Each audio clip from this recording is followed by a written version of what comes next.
साथियों नमस्कार, मैं हूं संदीप सिंह और आप देख रहे हैं अभियान एमपीपीएससी का यूट्यूब चैनल, जहां पर आप सभी का बहुत बहुत स्वागत है। दोस्तों, आज चारों तरफ कट ऑफ की हवा चल रही है। हर जगह जहां भी देखो आप कट ऑफ की बात हो रही है। ऐसे में मैंने सोचा कि क्यों ना मैं भी आपको अपने हिसाब से कट ऑफ बता दूं। हालांकि ना तो मैं बताना चाह रहा था और ना तो मैं आपको एग्जैक्ट बता पाऊंगा, और कोई भी व्यक्ति एग्जैक्ट नहीं बता पाएगा। वो 2-3 प्रश्नों का मार्जिन या फिर 4 से 6 नंबर की मार्जिन लेकर के आपको बताएगा। तो मैं भी यहाँ पर आपको 2 से 3 प्रश्नों की मार्जिन लेकर के या फिर 4 से 6 नंबर का मार्जिन लेकर के यहाँ पर आपको बताऊंगा। लेकिन यहाँ पर मैं कट ऑफ बताने से पहले थोड़ा सा पिछले साल के और इस साल के कट ऑफ की तुलना करूंगा, और मैं आपको पिछले साल के पेपर और इस साल के पेपर की थोड़ा तुलना करके बताने वाला हूं। तो आइए हम लोग देखते हैं कि पिछले साल का और इस साल के पेपर में क्या समानताएं हैं और क्या असमानताएं हैं।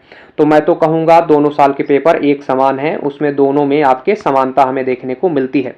अब वो कैसे? तो आपने देखा होगा कि पिछले साल भी आपके पेपर में फैक्ट पूछे गए थे, इस साल भी फैक्ट पूछे गए हैं। पिछले साल भी आपके बहुत सारी डेट पूछी गई थी, इस साल भी आपके पेपर में डेट पूछी गई है। पिछले साल भी आपके पेपर में पुराने और नए डाटा मिक्स किए गए थे, 2018, 19, 20, 21 के डाटा पूछे गए थे। इस साल भी आपको इसी तरीके से 20, 21, 18, 19 के डाटा एमपीपीएससी ने पूछा है। आपने देखा होगा एसडीजी का सब लोग नया नया रट रहे थे, उसने 2020-21 का वहां पर पूछ लिया था। तो इस तरीके से दोनों साल के पेपर में क्या है, हमें समानता देखने को मिलती है। तो इससे क्या मतलब निकलता है कि कट ऑफ भी लगभग दोनों साल का, मतलब पिछले साल की तुलना में इस साल भी बराबर ही रहेगा। आगे पीछे एक आध प्रश्न यानी कि 2 नंबर से आगे पीछे का हो सकता है, बाकी बहुत ज्यादा चेंज नहीं आने वाला है। तो आइए फटाक से हम लोग चलते हैं और देखते हैं 2024 का कट ऑफ। तो ये देखिए आपका 2024 का कट ऑफ है। यहाँ पर एक है आपका यूआर यानी कि जनरल कैटेगरी, जिसमें बहुत सारे लोग, इसमें देखेंगे आप 160 गया है, यानी कि 80 मार्क्स का 80 प्रश्न यहाँ पर आपके जिसने किए हैं उसका यहाँ पर हुआ था। एससी का आप देखेंगे यहाँ पर तो 148 गया है। कितना गया है? 148 यहाँ पर जो है तो हमें एससी का जाता हुआ दिखाई दे रहा है, यानी कि 74। इसके बाद एसटी का आप देखेंगे तो यहाँ पर आपको 140 यानी कि 70। वहीं आप ओबीसी का देखेंगे तो आपको यहाँ पर दिखेगा कि कितना गया है, 78। कितना गया है ओबीसी का? आपको 78। फिर ईडब्ल्यूएस का देखेंगे तो आपको यहाँ पर दिखाई देगा, यहाँ पर इनका 77 गया है।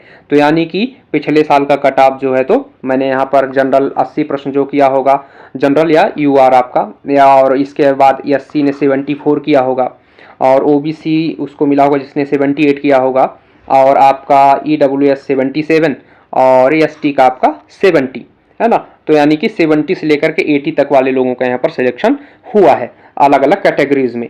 तो आपको ये समझ में आ रहा होगा कि यहाँ पर कट ऑफ जो है तो कितने कितने गए हैं। तो इसी तरीके से इस साल यानी कि 2025 के प्री में भी कट ऑफ ऐसे ही जाएंगे, क्योंकि पेपर मैंने बताया आपको सभी आधारों पे कि एक जैसे थे। तो आइए यहाँ पर देखते हैं किसके कितने कट ऑफ जाने की संभावना है। हालांकि मैं ना तो एग्जैक्ट बता पाऊंगा, पहले ही मैंने बताया है, यहाँ पर थोड़ा मार्जिन लेकर के हम चर्चा करेंगे।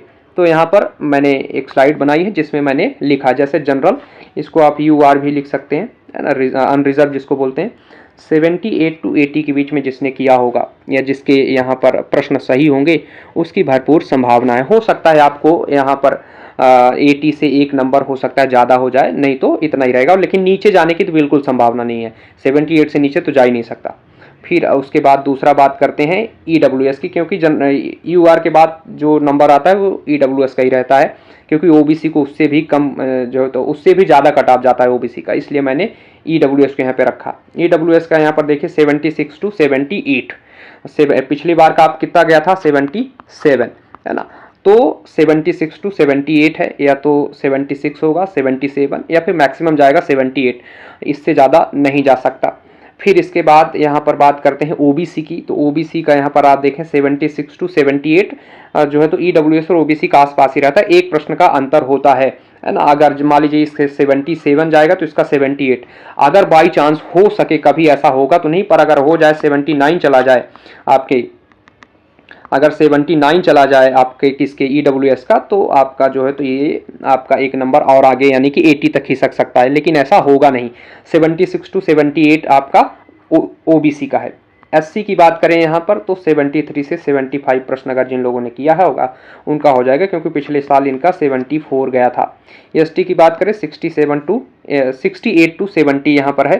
पिछले साल का अगर आप देखेंगे तो 140 यानी कि 70 गया था, तो इस साल भी 68 to 70 यहाँ पर जो है तो जाने की संभावना हमें देखने को मिल रही है। तो इस तरीके से यहाँ पर मैंने दोनों साल के पेपर का जो है तो तुलना करके आपको जो मुझे लग रहा था मैंने बता दिया, और मुझे जो जहाँ जहाँ से फीडबैक मिले थे, मैंने अभी एक पोल डाला था अपने टेलीग्राम पे, लोग बता रहे थे कि यहाँ पर 75 टू 80 के बीच में जो है तो मैक्सिमम लोग जो है तो अटके हुए हैं। 75 टू 80 के बीच में मैक्सिमम लोग जो है तो आपके अटके हुए हैं। बहुत सारे लोग 70 टू 75 के बीच में भी होंगे, लेकिन यहीं पर 80 बहुत कम लोग मतलब क्रॉस कर पाए हैं। बहुत कम ही लोग ऐसे हैं जो 80 प्लस करके आए हैं, क्योंकि पेपर इस साल आपने देखा होगा, अगर जिन लोगों ने दिया होगा तो समझ में आया होगा कि पेपर किस तरीके से, कोई कठिन सवाल नहीं थे, बस ऐसे सवाल थे कि उनको जो हमें उत्तर ही नहीं पता था कि इसका क्या हो सकता है, या फिर कंफ्यूजिंग थे, या फिर हमने सोचा ही नहीं था कि इस तरह के प्रश्न भी बन सकते हैं। इसलिए तो ये आप लोग कमेंट करके हमें बता सकते हैं आपकी क्या राय है इस पर, आपको क्या लगता है कितना कट ऑफ जाएगा और पेपर कैसा रहा, ये आप हमें कमेंट बॉक्स में जरूर बताएं। और इसी तरीके के महत्वपूर्ण वीडियोस को देखने के लिए आप सभी लोग चैनल को सब्सक्राइब करें तथा बेल आइकन को क्लिक करें। धन्यवाद।